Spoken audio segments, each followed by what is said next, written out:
Hola, nos encontramos entonces ahora con el tema que es arcos dentarios y desarrollo de la oclusión.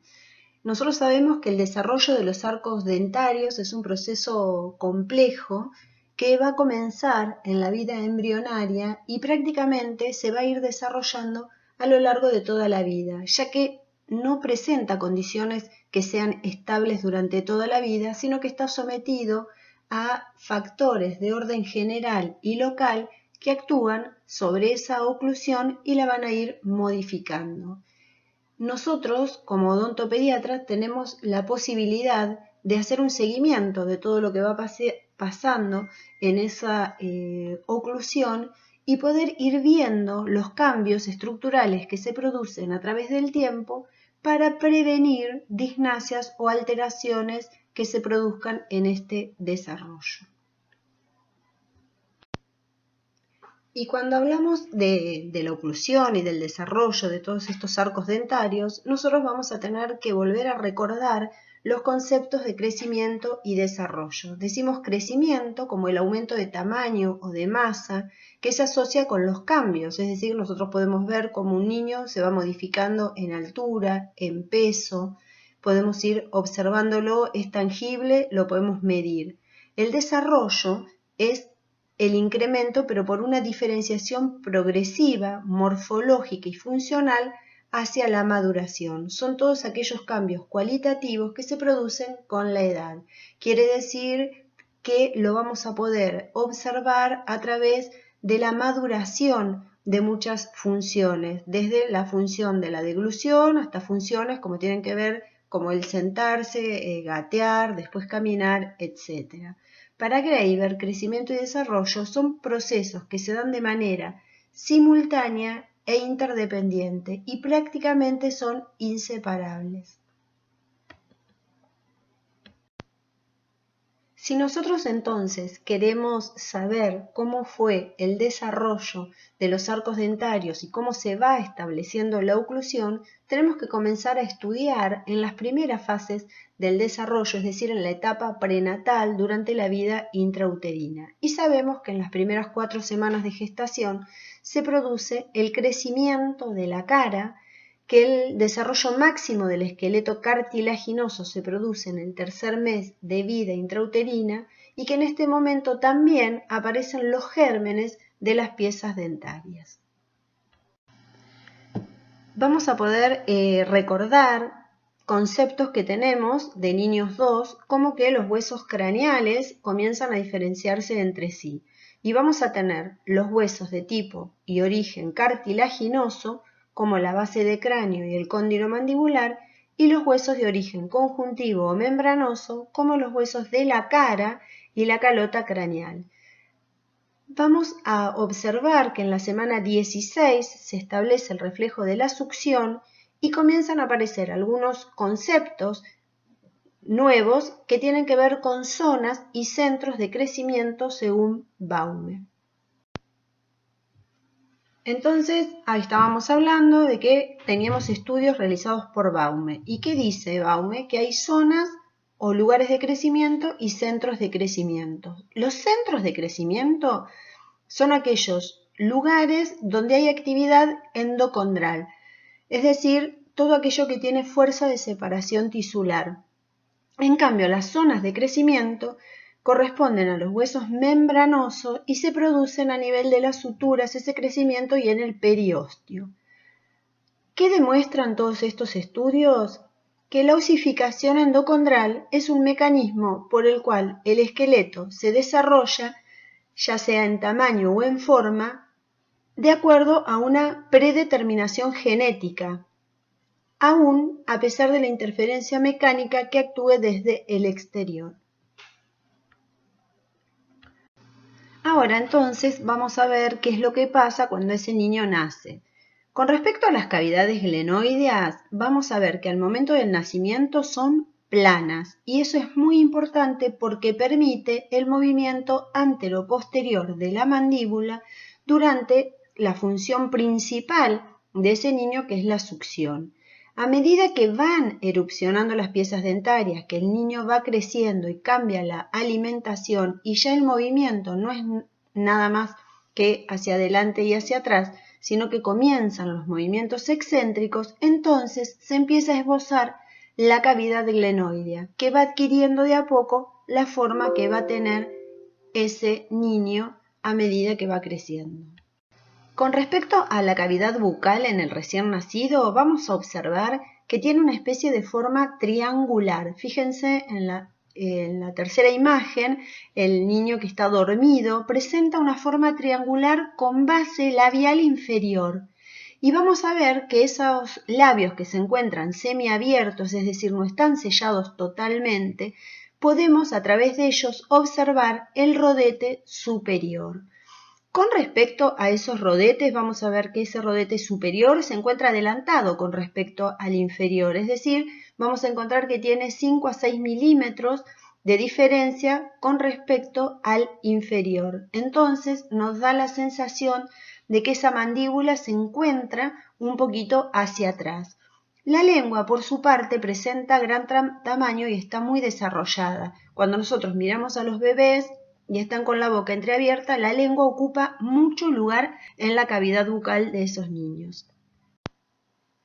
Los procesos alveolares no son lisos, están cubiertos por las almohadillas gingivales. Fíjense en estas imágenes, en la diapositiva, que se pueden ver correctamente, y según Moyer, su tamaño va a estar determinado por varios factores que tienen que ver con el estado de madurez del niño al nacer, el tamaño de ese niño expresado en pesos en el momento del nacimiento, el tamaño de los dientes primarios en desarrollo y factores que son puramente genéticos.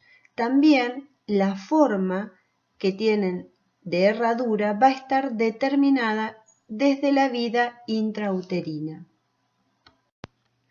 Entonces decimos que los procesos alveolares están cubiertos por las almohadillas gingivales, que en la zona de incisivos podemos ver un cordón fibroso. Fíjense en la imagen la primera imagen de esta diapositiva, que se puede observar perfectamente ese cordón fibroso. Esas encías son firmes. Piensen que con ellos realizan el acto de la succión y a través de ellos se van a alimentar. Y también vamos a observar que presentan frenillos. En el maxilar superior tenemos los frenillos labiales y linguales también en el inferior, y están adheridos a esos rodetes gingivales por medio de bridas que son muy gruesas. Entonces, cuando hablamos de los arcos dentarios, decimos que el arco superior se encuentra adelantado con respecto al arco inferior en 5 a 6 milímetros. Esto nos está hablando de un retrognatismo inferior.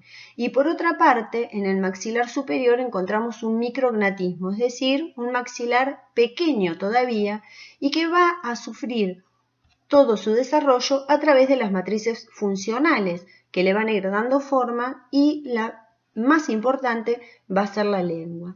La forma de esos arcos dijimos que es elíptica. Esos arcos van a contactar en la parte lateral y en la parte anterior va a haber una separación, y eso es muy importante para que el chico pueda realizar la succión correctamente. Cuando erupcionan los primeros dientes, que son los incisivos temporarios, no hay levantamiento de mordida. Cuando este espacio no existe, es decir, que todo el reborde contacta tanto en la zona anterior como en la zona posterior, podemos prever que haya en el futuro una fuerte sobremordida. En el caso de que los rebordes solo contacten en la parte lateral, cuando erupcionan los primeros molares temporarios, se va a producir el primer levante de la oclusión. Entonces, si nosotros observáramos una radiografía en el recién nacido, tenemos dos situaciones que son características, que es un diastema intermolar y un apiñamiento incisivo. A nivel anterior, lo que vamos a poder ver es que los dientes se encuentran como apiñados, aún en un chico que está desdentado. Esos dientes mantienen una disposición irregular prenatal, y a medida que van creciendo esos maxilares, esta situación irregular desaparece y se van generando los espacios para que erupcionen esas piezas dentarias.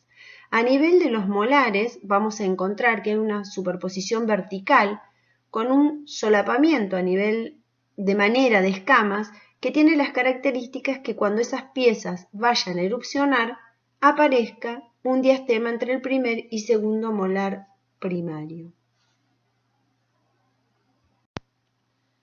Ocasionalmente, un niño puede nacer con dientes presentes en boca o bien que erupcionen poquito tiempo después. Entonces vamos a encontrar tres tipos de dientes: natales, neonatales y preerupcionados. Un diente natal está presente justo al nacimiento y su frecuencia es aproximadamente 1 en 1000. El neonatal es aquella pieza dentaria que erupciona durante el primer mes de vida y se llaman preerupcionados aquellos que aparecen durante el segundo o tercer mes. Son casi siempre centrales, laterales, inferiores, muy ocasionalmente un incisivo superior y mucho más raro es un canino primario. Tenemos que tener en cuenta que estos dientes muchas veces al no presentar raíz presentan movilidad. Por lo tanto, en muchas ocasiones hay que realizar la extracción para evitar que se lo aspire. Y por otro lado, a veces se lastiman porque tienen bordes filosos o lastiman a la mamá durante el acto de succión y sí tienen movilidad desde ya que la indicación es la extracción. El desarrollo transversal de los maxilares se realiza principalmente por presencia de la sutura en el plano medio del maxilar y de la mandíbula. Pero tenemos que tener en cuenta que en la mandíbula esa sincondrosis se va a calcificar aproximadamente entre los 6 y los 8-9 meses de edad. Por lo tanto, ese crecimiento transversal por la sutura en el maxilar inferior vamos a ver que se ve limitado rápidamente. Sin embargo, en el maxilar superior, ese crecimiento transversal se va a dar a través de la sutura medio palatina, fundamentalmente a través de la acción de la matriz funcional más importante que tenemos en la cavidad bucal, que es la presencia de la lengua. El apiñamiento que presentaban los dientes anteriores, a medida que se va desarrollando el arco, va a ir desapareciendo. Nosotros no lo vemos porque eso se ve a través de una radiografía, y cuando hacen erupción generalmente tienen el lugar específico para poder erupcionar. Son raros los casos de apiñamiento en dentición temporaria. Fíjense en las imágenes de la sutura cómo va cambiando desde que tenemos esa primera en forma de B corta, lisa, que es una sutura que todavía tiene mucha actividad, hasta la tercera imagen que vemos una sutura totalmente zigzagueante, que significa que allá hay un entrecruzamiento muy importante de los dos hemimaxilares, por lo tanto ahí ya hay poca capacidad de acción a nivel de esas suturas. Cuando hablamos de erupción, entonces tenemos que saber y conocer la cronología de erupción de las piezas dentarias. Vamos a saber que los incisivos inferiores son los primeros en erupcionar alrededor de los 6-7 meses, que esa dentición temporaria termina de toda su erupción alrededor de los 24 a 30 meses. Es muy importante mantener la secuencia de erupción, es decir, que el sector anterior va a ser lo primero que erupcione, luego van a erupcionar a los 14 meses aproximadamente los primeros molares temporarios, a los 18 meses los caninos y a los 24 a 30 meses los segundos molares temporarios. Generalmente los inferiores preceden a los superiores. Cuando se produce la erupción de las primeras piezas dentarias primarias, en la mayor parte de los casos ocurre sin dificultad. Muchas veces los papás no se dan cuenta hasta que la pieza ya se encuentra en boca. Sin embargo, hay un porcentaje de niños que puede llegar a presentar síntomas locales de diferente magnitud. Algunos pueden tener mayor salivación, otros se pueden encontrar irritables. Algunos niños pueden presentar alteraciones gastrointestinales. Lo cierto es que cuando aparece ese primer diente antes de esa aparición, la encía se va a tornar blanquecina porque hay una queratinización de la fusión del epitelio oral y dental. Y después que emerge sin ulcerar esa pieza dentaria, la corona empieza a aparecer y esa irritación desaparece. Es importante que nosotros, cuando estemos en presencia de algún niño que tiene o que están por erupcionar sus piezas dentarias, les recomendemos algún mordillo que puede ser puesto en la heladera para que esa situación o esa sensación de frío calme la erupción o la irritación o la molestia que presente ese niño.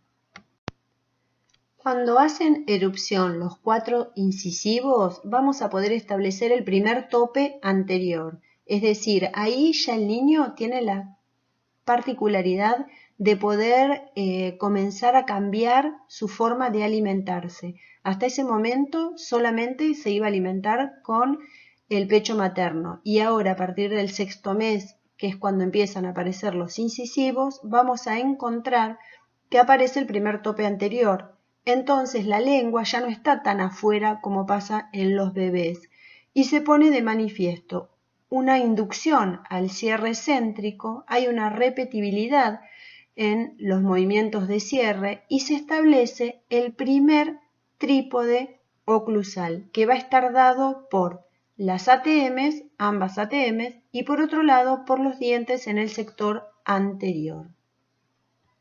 Vamos a recordar las características de la oclusión en la dentición primaria. ¿Qué es lo primero que vamos a ver? Es que los dientes superiores ocluyen por fuera de los inferiores, que todas las piezas ocluyen en relación a 2 del arco opuesto y que esos arcos presentan una forma redondeada. Fíjense en la imagen de esta diapositiva, en la imagen que está hacia la derecha, lo redondeado semicircular que es el arco en la dentición temporaria. Vamos a poder observar que en la oclusión de la dentición primaria la superficie oclusal es plana. Eso permite tener movimientos mandibulares horizontales sin que haya todavía movimientos verticales, ya que estos se van a iniciar con la erupción de los incisivos y los molares permanentes. Esta oclusión plana, es decir, al no haber curva de Wilson ni curva de Spee, permiten una oclusión balanceada bilateral posterior, casi sin cúspide debido a los desgastes que ocurren en las piezas dentarias. Importante a tener en cuenta es que los caninos no se encuentren puntiagudos, sino que también sufran ese desgaste natural porque permite que el niño ocluya correctamente y si estuviera puntiagudo podría producir un contacto prematuro y producir una laterodesviación. Vamos a observar que el eje de los dientes es perpendicular al hueso. Es una diferencia importante con respecto a las piezas dentarias permanentes. Es decir, que los incisivos se encuentran más verticales sobre esa base maxilar. El ángulo interincisivo está más abierto que en la dentición permanente y esto es importante a la hora en que los niños sufren un traumatismo que generalmente la característica de ese traumatismo es la luxación, es decir, que el diente al estar más perpendicular puede desplazarse a través de un hueso que todavía se encuentra inmaduro, a diferencia de las piezas permanentes que al tener una angulación, una inclinación, cuando sufren un traumatismo generalmente lo que ocurre frecuentemente es la fractura de esa pieza dentaria. Cuando nosotros hacemos el análisis vertical en la relación de esas arcadas dentarias, podemos encontrarnos que tengan una sobremordida aumentada o, en otros casos, que se encuentren en una relación de borde a borde. Esas dos situaciones se consideran normales. Por otro lado, el vértice cuspidio de los caninos superiores ocluye sagitalmente en el punto de contacto entre el canino y el primer molar inferior. Según Baume, nosotros podemos encontrar dos tipos de arcos. Por un lado, un arco abierto o arco de tipo 1, que tiene la característica de presentar espacio entre las piezas dentarias, es decir, es un arco diastemado. Y por otro lado, podemos encontrarnos con arcos cerrados, que son esos arcos donde las piezas dentarias permanecen en contactos unas de otras. ¿Cuál es el arco en los cuales los pacientes nos traen a esos niños a la consulta? Generalmente cuando encontramos un arco tipo 1 abierto, que en realidad ese arco es el más favorable para que después se puedan acomodar, erupcionar correctamente y encontrar el lugar las piezas dentarias permanentes que son más anchas en sentido mesiodistal. Y el arco tipo 2 cerrado, que generalmente son los arcos que a los padres les encantan porque son esas oclusiones que todos los dientes están divinos, uno al ladito del otro, tienen la característica de presentar en general a partir de un arco cerrado problemas de espacio porque las piezas dentarias permanentes son mucho más anchas en sentido mesiodistal que las temporarias. Por otro lado, vamos a encontrar los espacios primates, que son espacios fisiológicos, diastemas, localizados por distal o detrás de los caninos temporarios inferiores y por mesial o delante de los caninos temporarios superiores. Su nombre se debe a la existencia de estos mismos espacios en los simios y se aprovechan generalmente, junto con los espacios que pueda haber en el sector anterior, para solucionar la falta de espacio por pequeñas discrepancias anteriores durante la dentición mixta. Con respecto a la relación canina, nosotros sabemos que el canino inferior tiene que encontrarse por mesial del canino superior. Si queremos saber si esa relación es normal, se trazan dos planos que pasan tangentes a las caras distales tanto del canino superior como del canino inferior, y la distancia que hay entre esas dos líneas debe ser de 2 a 3 milímetros. Ahí consideraríamos que tenemos una relación canina normal. Con respecto a la relación de los molares, nosotros vamos a poder determinarla a través de una línea que se traza por distal del segundo molar temporario, tanto superior como inferior. Sabemos que esas piezas sirven de guía para la erupción de los molares permanentes. Esa relación molar y ese plano que nosotros trazamos, que se llama plano poslácteo, decimos que es normal cuando ese plano es recto, es decir, que la línea que pasa por distal de los segundos molares, tanto superior como inferior, es una línea recta. Otra posibilidad que nos podemos encontrar es que el segundo molar temporario inferior se encuentre en una relación mesial con respecto al segundo molar temporario superior. Cuando ese escalón que forman, que es un escalón mesial, es mínimo, nosotros hablamos que cuando se produzca la erupción de los primeros molares permanentes y se produzca el ajuste, van a ir a una relación de clase 1, es decir, que ese escalón mesial es muy pequeño, estamos en presencia de un escalón mesial que nos va a determinar una clase 1, pero cuando ese escalón es marcado en más de media cúspide, entonces ya hablamos de una relación patológica y que cuando se produzca el mecanismo de ajuste nos va a llevar a una clase 3. La otra posibilidad es que el segundo molar temporario inferior se encuentre distalizado con respecto al segundo molar temporario superior, y siempre que se da esa situación que se denomina escalón distal, estamos frente a una situación que es patológica, porque nos va a llevar a cuando erupcionan las piezas dentarias permanentes, los molares permanentes, y se produzca el mecanismo de ajuste, nos va a determinar una clase 2 de Angle en esa dentición permanente. Por lo tanto, el escalón distal es patológico. El plano poslácteo recto nos lleva a una clase 1, el escalón mesial cuando es pequeño nos lleva a una clase 1 y cuando es en más de media cúspide es patológico y nos lleva a una clase 3. Cuando queremos ver los cambios en las dimensiones de los arcos en sus dimensiones transversales, nosotros vamos a tener en cuenta dos distancias, que es la intercanina y la intermolar.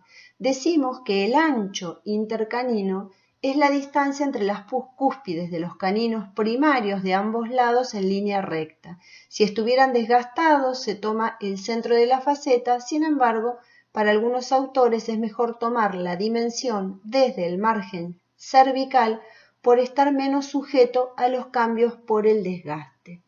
¿Qué es lo que tenemos que saber de esta distancia? Y es que no sufre cambios entre los 3 y los 6 años de edad, salvo en aquellos casos que hubiera alguna influencia ambiental, en aquellos casos de los pacientes que sufren algún desequilibrio funcional y entonces esta distancia se ve modificada.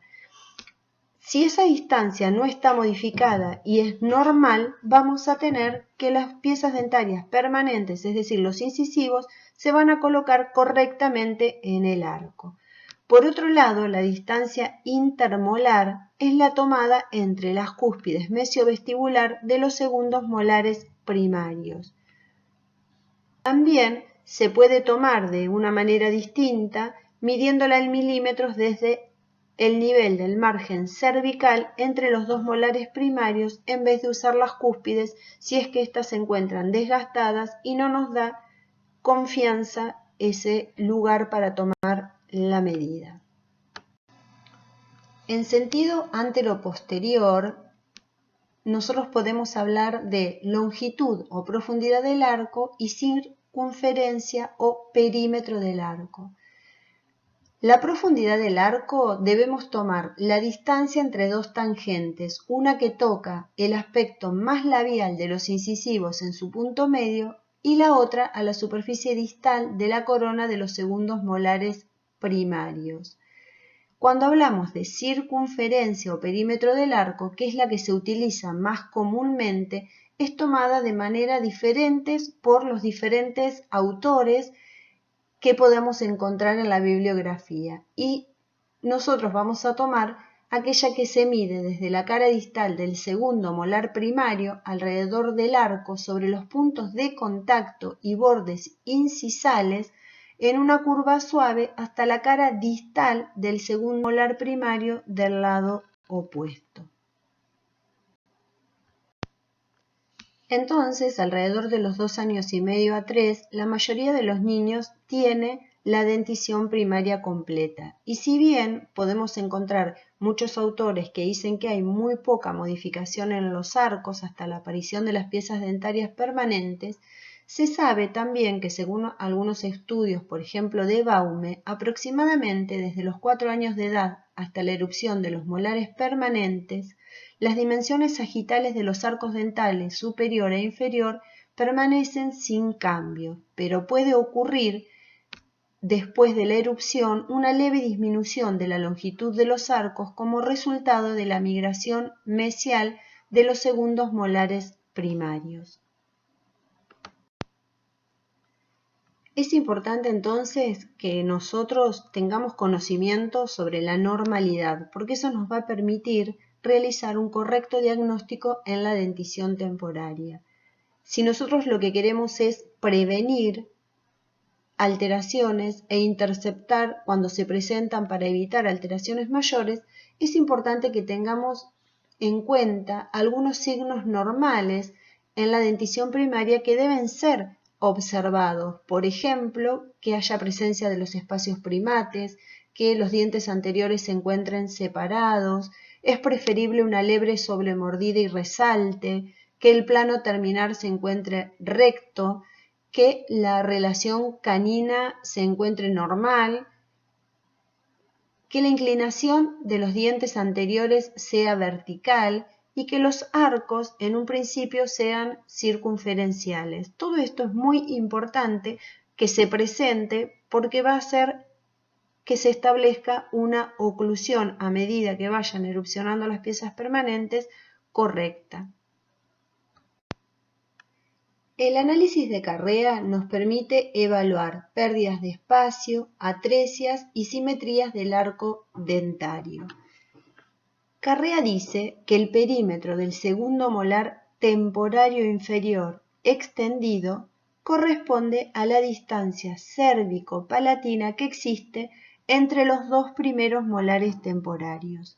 A esa línea, que va de molar a molar, la llama línea perimétrica infantil de Carrea y va a representar la base del triángulo equilátero infantil. La norma es de 27 a 30 milímetros. Dijimos recién que esa base, entonces, del triángulo va a estar representado por esa línea perimétrica infantil de Carrea. Y en el maxilar superior vamos a tener un vértice que está dado por el punto interincisivo y dos lados que van a ir desde el punto interincisivo hasta el lugar cérvico-palatino del segundo molar. Así se va a establecer un triángulo de 3 lados iguales. En el inferior también se encuentra el punto anterior en el punto interincisivo, sin embargo la base va a estar ubicada en el límite distal de la arcada, a diferencia del maxilar superior que está en la mitad cérvico-palatina del segundo molar. De esta manera uno puede determinar si tenemos pérdida de espacios, porque a lo mejor hay una medida que esté disminuida, esos 3 lados deben ser iguales, si tenemos uno que es diferente al otro me está indicando a lo mejor a una asimetría en el arco dentario, es decir, que nos da información en el aspecto transversal y también antero-posterior. Por otro lado, tenemos las reglas o índice de Vogt que determina el desarrollo transversal del maxilar superior. Presenta 2 reglas. La primera dice que se considera normal cuando la distancia mínima que separa las superficies linguales de los segundos molares temporarios superiores es de 30 milímetros. Si esa distancia es inferior a los 30 milímetros, decimos que tenemos un micrognatismo. Cuando esa distancia es mayor a los 30 milímetros, estaremos hablando de un micrognatismo maxilar. La segunda regla dice que a los 5 años de edad debe haber diastemas normales de crecimiento entre los incisivos. Su ausencia puede ser consecuencia de una macrodoncia en dentición primaria o de un micrognatismo maxilar en ambos maxilares. Con la erupción de la primera pieza permanente entre los 5 años y medio y los 6 años de edad, entramos en una etapa que se llama de dentición mixta, donde vamos a encontrar presentes en boca dientes primarios y dientes permanentes. Esta es una etapa durante la cual la dentición va a estar intensamente sometida a la acción de agentes ambientales, pero que también es una etapa muy propicia para instaurar medidas preventivas e interceptivas de problemas ortodóncicos, funcionales, intentar actuar sobre el crecimiento y desarrollo del individuo, es decir, tratar de redirigirlo, hacer un buen diagnóstico y tratar de evitar cualquier patología posterior. Se extiende hasta los 12 años que va a exfoliarse la última pieza temporaria y hace erupción el segundo molar permanente. Como este periodo de dentición mixta es cuando ocurren muchos cambios en la boca, donde vamos a tener mucho dinamismo con exfoliación, erupción de piezas dentarias, la mayor parte de las maloclusiones se producen y se manifiestan durante esta etapa. No solo vamos a encontrar maloclusiones, sino también alteraciones disgnásicas de diferente gravedad. Los objetivos del análisis de la dentición mixta es evaluar la cantidad de espacio disponible en el arco para ver si las piezas dentarias permanentes van a poder ubicarse correctamente, es decir, informar si hay espacio suficiente para que esas piezas dentarias se puedan alinear. En caso contrario, nosotros tenemos que ver de qué manera se va a generar ese espacio para evitar que ese paciente tenga una maloclusión o, en el caso de una alteración funcional, alguna disgnasia. La transición de la dentición primaria a la permanente, entonces decimos que es un proceso complejo que se realiza en 2 periodos activos intermediados por una etapa de reposo. Ese primer periodo que llamamos dentición mixta temprana está comprendido entre los 5 años y medio, 6, hasta los 8 años. Luego viene un periodo de reposo donde podemos considerar que durante 2 años aproximadamente no hay erupción de ninguna pieza dentaria, pero sí hay procesos de gran actividad reabsortiva en las raíces de los dientes primarios, deformación y calcificación de los permanentes. Y por último, entramos en una fase de dentición mixta tardía que se extiende desde los 9-10 años hasta los 12, que es cuando erupcionan los caninos premolares y el segundo molar permanente. En este periodo de dentición mixta, cuando hacen erupción las piezas dentarias permanentes, podemos encontrar que los incisivos inferiores se encuentran por lingual de los incisivos inferiores primarios y muchas veces hacen erupción por lingual, estando presente las piezas dentarias temporarias. En estos casos, y es motivo muchas veces de consulta, cuando el espacio para esas piezas dentarias permanentes está presente, muchas veces por acción de la lengua, esas piezas dentarias se adelantan si es que las temporarias las extraemos o bien se exfolian naturalmente. Pero si no hay espacio, muchas veces requieren de algún tratamiento para generar el espacio y después poder adelantarlo. En el caso de los incisivos superiores, a diferencia de los inferiores, se encuentran en labioversión con respecto a los laterales. Podemos observar en estas imágenes de la diapositiva cómo los incisivos superiores se encuentran mucho más visibles porque los laterales se encuentran un poco hacia atrás de esas piezas dentarias. Bueno, en relación al canino, el desarrollo de esta pieza dentaria comienza en la pared anterior del seno maxilar, por debajo del piso de la órbita, y desde ahí va a descender mesial y lingualmente, alcanzando una posición más vertical para llegar al plano oclusal. ¿Quién va a guiar esta erupción? La raíz del incisivo lateral permanente. Por lo tanto, si esta pieza presenta alguna alteración en su ubicación, la va a trasladar también al canino que necesita de esa guía para poder erupcionar. En el caso del canino mandibular, se forma más cerca del borde inferior de la mandíbula y es una pieza bastante grande y se encuentra obviamente por delante de los molares. El vértice de la cúspide de la corona está localizada lingual al ápice de su predecesor y la cara bucal produce un abultamiento hacia afuera y se puede palpar fácilmente. Tenemos que saber que en la mayor parte de los casos, a los 9 años aproximadamente, nosotros deberíamos, si tocamos por vestibular la zona de los caninos, poder palparlos. Si no lo palpamos, tenemos que pensar que a lo mejor esa pieza dentaria ha encontrado otro lugar u otra guía para erupcionar y lo puede hacer hacia, en el caso de los superiores, hacia palatino. Por lo tanto, es muy importante estar atentos en esa época para poder visualizarlos. Y por supuesto, tenemos la panorámica como recurso para poder observar.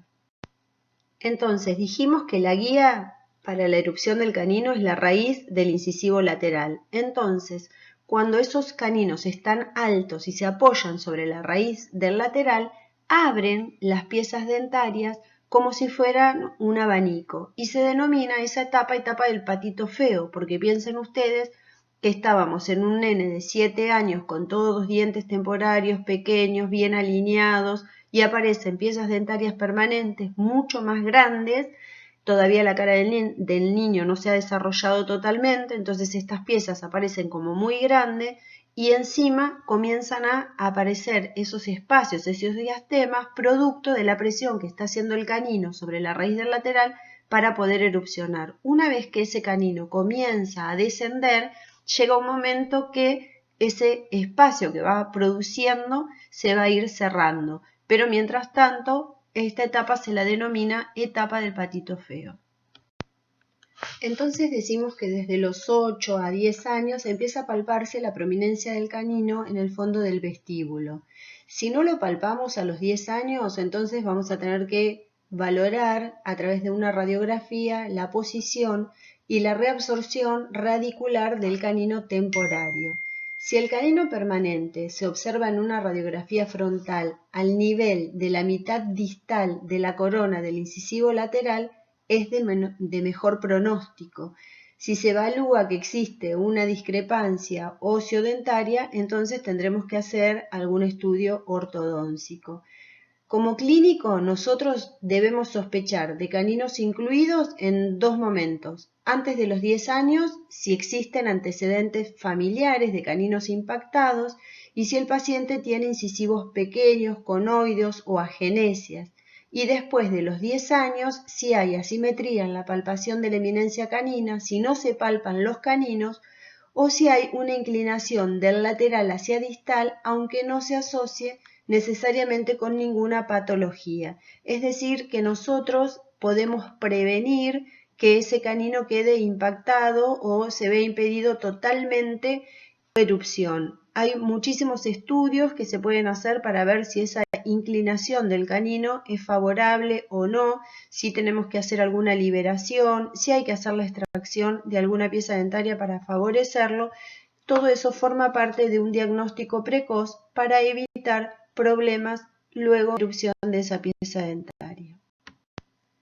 Con respecto a los premolares, se van a encontrar por debajo de los ápices si son piezas dentarias inferiores y por encima de los ápices de los molares primarios si son superiores. Y lo que vamos a observar y que lo vemos frecuentemente en la clínica es la aparición de los premolares por vestibular sin que se haya exfoliado todavía el molar temporario. Entonces, en esos casos, por supuesto, va a estar indicada la extracción del temporario para evitar que sea un obstáculo en el recorrido de erupción de ese premolar. El espacio de deriva es el espacio que resulta del reemplazo de los caninos y molares temporarios por los caninos y premolares permanentes. Nosotros sabemos que los premolares son más pequeños en su diámetro mesiodistal que los molares temporarios. Por lo tanto, van a dejar un espacio que va a ser de 0,9 milímetros en la arcada superior y de 1,7 milímetros en la arcada inferior cuando los caninos y molares temporarios sean reemplazados por los caninos y premolares permanentes. Entonces, cuando el espacio que se produce por la diferencia de tamaño de los caninos y molares temporarios con respecto a los caninos y premolares permanentes, y ese espacio es aprovechado por la mesialización de los primeros molares permanentes para el establecimiento de una relación de clase 1, estamos hablando de que ese espacio de deriva se utiliza para realizar ese mecanismo de ajuste y llegar a una clase 1 molar. Estos espacios que son fisiológicos y que se van dando para que se produzca una oclusión estable, nos van a permitir atenuar el apiñamiento de los incisivos permanentes de mayor tamaño, tanto en la arcada superior como la inferior. Nos van a permitir que se produzca la erupción de los caninos y de los premolares sin ningún obstáculo, ya que el segundo molar temporario es de mayor tamaño que el premolar que lo va a sustituir. Y por supuesto que se establezca una clase 1 mediante el desplazamiento de los primeros molares al aprovechar ese espacio de deriva. Llegamos ahora a las características de una oclusión en dentición permanente, ya lo vimos en niños 2, las características normales es de un resalte de 0 a 3 milímetros y un entrecruzamiento de 1 a 3 milímetros, los labios en contacto con la musculatura en reposo, ¿qué quiere decir? Que ese paciente cuando está en reposo no tiene que tener ninguna contracción de ninguno de los músculos que rodean a la boca. Tenemos que fijarnos que ese mentón esté relajado, que no haga ningún puntillado, que no haga un esfuerzo para cerrar los labios, que la relación molar y canino se encuentren en clase 1, que haya una curva de Spee, que haya una curva de Wilson. Los arcos que vamos a encontrar en esta dentición son elípticos. Cada diente superior va a estar relacionado con dos antagonistas, excepto los incisivos centrales inferiores y el tercer molar superior. Habíamos dicho, cuando vimos el análisis de dentición mixta, que gran porcentaje de las maloclusiones se establecen durante este periodo, que es un periodo de recambio, que es un periodo dinámico donde hay muchas modificaciones y donde nosotros podemos hacer un análisis de ese momento, de esa situación, con el objetivo de evaluar la cantidad de espacio que disponemos en el arco para ver si las piezas dentarias se van a poder alinear y nivelar correctamente, informar si hay espacio suficiente para que se produzca esa alineación y decidir si habrá necesidad de mantener un espacio, de recuperar un espacio, de hacer una derivación oportuna a ortodoncia y evitar males mayores en nuestro paciente. Parte de estos análisis ya lo vimos en niños 2, pero bueno, tenemos ahora el análisis de Moyer, que es un método predictivo que analiza la relación que hay entre el espacio disponible y el espacio requerido para que se posicionen correctamente las piezas dentarias en la arcada, en base a un concepto que es el de discrepancia, que puede ser positiva o negativa. O sea, la discrepancia sería como la diferencia. Positiva cuando me sobra espacio en la arcada, es decir, que el espacio requerido es menor que el espacio disponible. Y discrepancia negativa cuando me falta espacio en las arcadas. Quiere decir que el espacio que voy a requerir es mayor que el espacio que dispongo. Entonces dijimos que en la dentición mixta podíamos realizar un análisis que era el análisis de Moyer. Ya lo vimos en niños 2 con más detenimiento. Vamos a hacer simplemente una mención al análisis de Moyer, que es predictivo, que no se necesita radiografía, que se puede hacer en la boca o en el modelo. Es más fácil realizarlo en el modelo. Necesitamos las medidas de la suma mesiodistal de los 4 incisivos inferiores. En base a eso uno va a la tabla y determina en el porcentaje del 75% cuál es el diámetro mesiodistal del canino y de los premolares para ese paciente. Se traslada la suma mesiodistal de los incisivos al arco dentario y el espacio que me queda de la marca que correspondería a la ubicación del incisivo lateral en su parte distal hasta mesial del primer molar permanente es el espacio que voy a disponer. Ese espacio se relaciona con el espacio que voy a requerir para el canino y los premolares que me lo va a dar la tabla. Esa diferencia es la discrepancia. Si me sobra espacio, tengo discrepancia positiva. Si me falta espacio, tengo discrepancia negativa. Entonces, es muy importante que nosotros tengamos conciencia y conocimiento sobre las características normales del desarrollo de los arcos dentarios y del desarrollo de la oclusión, qué es lo que pasa en cada una de las etapas, porque así nosotros al conocer la normalidad podemos ver que cuando algo no está dentro de los parámetros normales puede haber alguna consecuencia y por lo tanto tendremos que tomar las medidas si es que sabemos hacerlo o hacer la derivación oportuna. Si nosotros sabemos y conocemos la normalidad, podemos anticiparnos previniendo algunas situaciones, interceptando otras o en el caso de que la patología ya esté instalada, haciendo la derivación correspondiente para que realicen su tratamiento.